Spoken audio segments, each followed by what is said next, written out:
So how are you guys this morning? You guys are more awake, it seems, than my first crowd. So did you guys hear Pastor Blonsky was reading that scripture to us? Did you catch all those fancy theological words? Do you guys understand those? I'm with you, buddy. Like some of them, like I have the education, but sometimes I forget. Like, okay, what is justification? Okay, sanctification. That's not the point. What I wanted you guys to really pay attention to was that part where Paul says in verse 37, "No, in all these things we are more than conquerors through him who loved us." So do you guys know what it means to conquer something?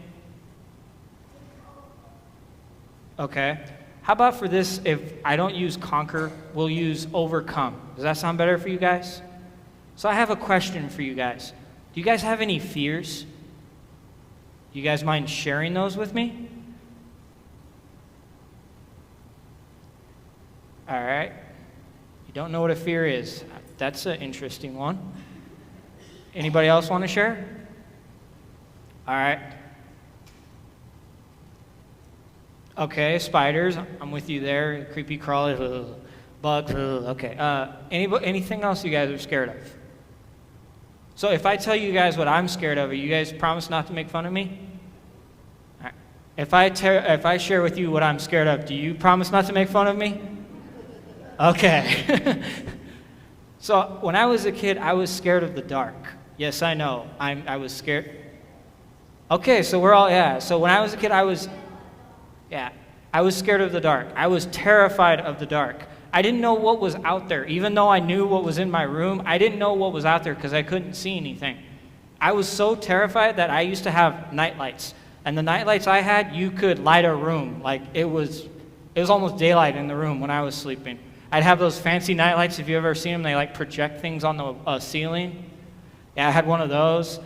If you guys ever seen like those plastic stars you stick like gum to or whatever, and you stick them to your ceiling, I had those. I had anything that would bring light into the room because I was so terrified of the darkness.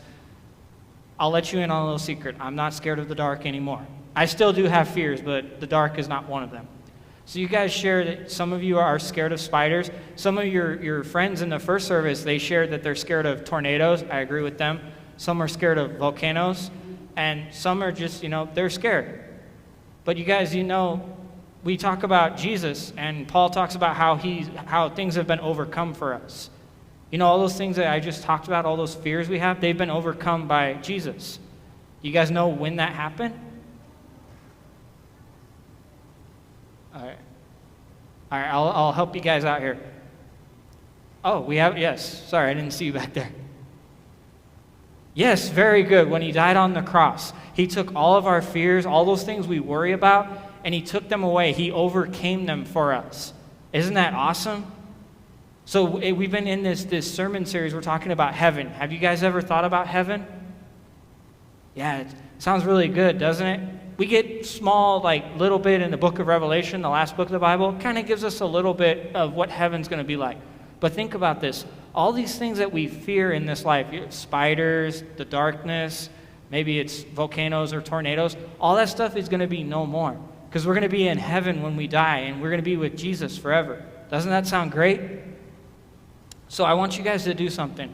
If you guys know anyone who's, they have fears, share with them what Jesus has done for them. You guys think you can do that for me? All right. Will you guys join me in prayer? Dear Jesus, thank you for overcoming all of our fears. Help us to take this good news and share it with others who may be in fear. And all God's people said,